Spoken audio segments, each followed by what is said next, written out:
Hi everyone, welcome back to Win More TV, and here we are on the verge of block number 2 of the Premier League, and we have one of our own and Sky Sports pundit, Mark Webster. Webby, how's it going, mate? Yeah, good. A bit of normality creeping back into life, so it is good. And getting cracking on the Premier League's helped as well, and I think it's going to be an interesting week this week for sure. Yeah, you were there for the first block. How would you assess the 10 and the general overall standard?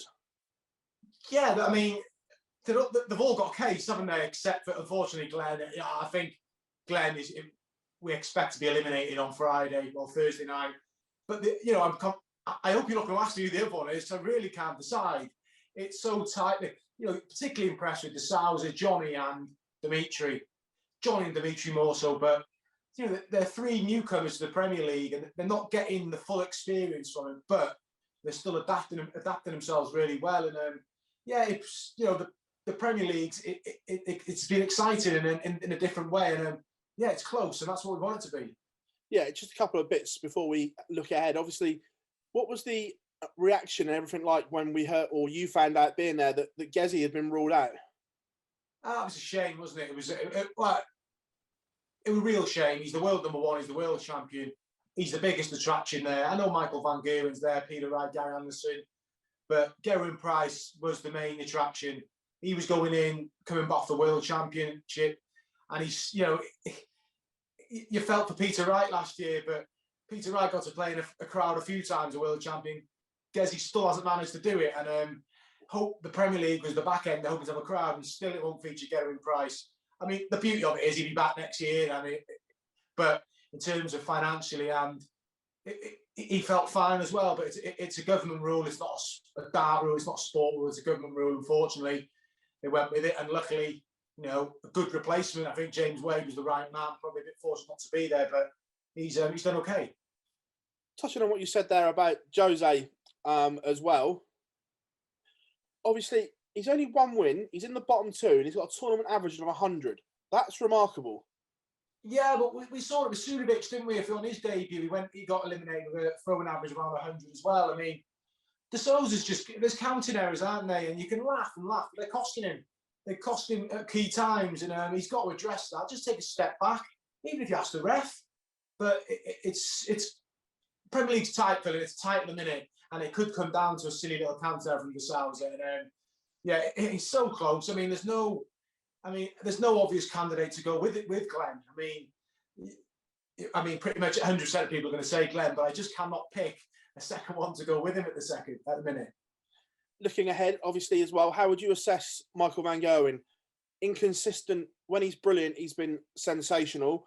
When he's been slightly off of that, people have been able to get at him. But the new darts as well, we're starting to see glimpses of the genius again. Yeah, I think a fair assessment. He did okay. I think it costs him the little things like the 70-40 Aspinall. Those combinations where he's got one dart and a double just don't seem to go as often as they used to. But do you know what? I think if you're sitting at home and thinking, that was all right. He was awful against Wade, but against Rob Cross, there was glimpses. Great game with Dimitri. I think, he doesn't like to draw games, but you'll see that as a good point. Obviously, the point is Aspinall. You can argue Mike had a chance to win, but he didn't deserve to win the game. A draw was a fair result. And then, he's got a few more points on the board. And last year invited pressure to get in the top 4. He doesn't need that pressure this year. Get the points on the board. Get in top 4. If he comes top, great, but just get back in that mix and then get involved in finals now. And we know how predominant he can be on finals now. Looking ahead, these 4 nights are huge. And like you say, the fixtures are going to play a big part in this. And obviously, I've got them up in front of me so I can talk you through some of them. But there's some huge games at the top and at the bottom. James Wade, you touched on him earlier. He could be in some trouble here. He's got Jose first night. Then he plays Peter Wright, Johnny Clayton, and finishes with Dimitri van den Berg. That's not kind, is it? I know he's a major champion, but that's not an ideal set of fixtures. It's not, is it? But it's the way it should be in the Premier League, is it? He's good at digging himself out a hole. He lost 2 on the trot last week. He goes into Michael van Gerwen. No one gave him a chance. And he just cleaned Michael van Gerwen out. Then he got the win against Glen if he had to. So he finished the week on a high. And that's a tough run of fixtures. But I expect James to do enough to fend off elimination. I actually tipped him to make the top 4 as well. And a bit of a roller coaster week for James, but I still fancy him to just stem off elimination. The Ferret, your close friend who brings up, I think you live in his head rent free a little bit at times. Bless him. The banter is brilliant, but he's top and he's just carrying on this roller coaster of a ride that he's been on. Yeah, he actually said in an interview when he won a game, he'd come to me for advice. I said, don't start doing that in the Premier League. But to be fair to him, he just deserves it. I wouldn't say he's a hard practicer. He's just got a good mentality. I don't think he practices much, but he turns up believing he can win. He doesn't let it stress him out. He's got a great life away from darts, and he's enjoying the fruits of the sport at the minute. And he could be there in the top 4. I mean, that was an impressive week. What impressed me the most when he lost, he just put it right the next night. And he's a newbie. He's enjoying it, and I can see him being in the top 4. I didn't predict him to be in there at first, but he's proved me wrong, and I'm glad he is. Just looking ahead, obviously, I'm going to put you on the spot because it's what we do. I want a name. Who does get relegated? What does your sixth sense actually feel? Well, we know one of them, Glenn. Yeah. And I'm torn between Rob and Jose because Rob did well last week, but just the manner he didn't get a point off Peter Wright, I think, hurt him. He should have guaranteed himself a point and been trying to win. He was 5-3 up and lost. And I think that could play in his mind. But regardless if he goes, Rob Cross looks a bit more like the old Rob Cross. Got as many points he did last year, but I can just see one of them getting dragged into it. I actually tipped Nathan to be eliminated, but I've been so impressed with him. And I'm so glad he proved me wrong because he's great to watch and he gives everything. And I think Aston will be all right. But I'm going for Cross or De Souza, but you know what? I wouldn't bet too much on it. Just touching on Rob there, I'm going to throw a spanner into the mix. I was waiting to see if you brought it up or not. Rob plays Gary Anderson first night back on Monday. Gary's just outside that elimination zone, and he's got some tough ones. He follows that up with Michael van Gerwen, then Dimitri van den Berg, and finishes with Aspinall. And we haven't seen the best of Gary. No, but again, it's like Wade, and you haven't seen the best of them, but they got out of there with a few points, didn't they? But yeah, depending on that first night can determine a lot. I know it's stating the obvious, but you kind of, Glenn will go there with a free pass. I mean, I think he's probably got to win all his 4 games. And Glenn's realistic. He's probably thinking, right, let's have a go, take something to Germany. He's probably thinking, if I can get a couple of wins, just go to Germany or something. If he can get out of it, great, fair play to him, but you just can't see it. But yeah, if Gary does lose that game on the opening night, you can make a good point, Phil. Then there's a few problems, but I don't see panic setting in until sort of after Tuesday, and then you've got a real picture, and then it comes, Phil, the point where you might have to win a game by a certain scoreline. Winning in the Premier League's hard enough. I'm the one that can advise that.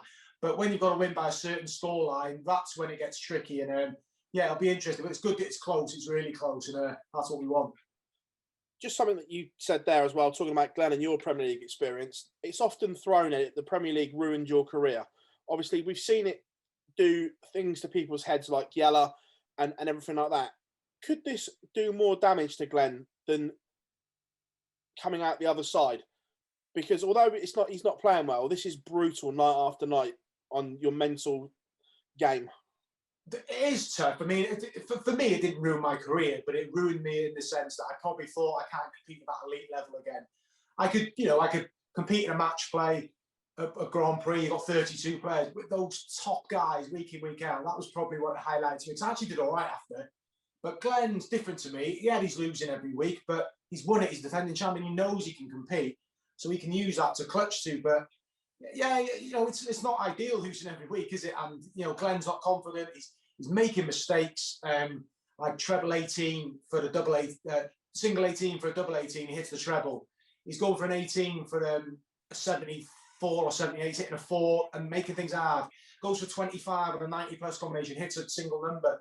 Things are just not going his way. And when you're not performing well, you don't get those bits of luck. So maybe just try and take something from these 4 games, Glenn, and then get out to Germany where it's a bit of a better playing field, is it? I mean, the circuit is tough, but it's not as tough as the Premier League. So for him, I think there's a bigger picture in the Premier League now. And he's probably forgotten about it to a point. he won't want to go there and get beat every week. He doesn't want the dreaded 8 on the trot of Mark Webster, does he? So, yeah, I think he'll be okay. I don't think he's going to make it through, but I think in terms of going forward, I think Glen will be okay. Again, whispers from the inside, obviously being inside the bubble.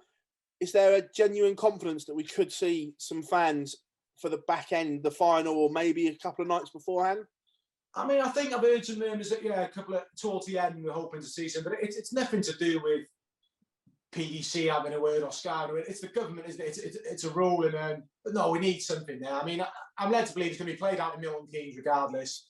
But we need the crowd there. Some of the players need them as well. You see the likes of Aspinall, who said in an interview he wants them back, get them fired up, and get them back, and then hopefully by Blackpool we're kind of as you were, and then normal service resume. We hope. I mean, it'll never be completely normal for a while, but just to get some spectators back who I think have been great with their input on social media, but they want to be there watching live, don't they? So hopefully just round the corner that'll happen. Mark, pleasure as always for the time here on Winmore TV, mate. We massively appreciate it and can't wait to see you live on Sky Sports on Monday, mate. Cheers, mate. Cheers, Ozzy.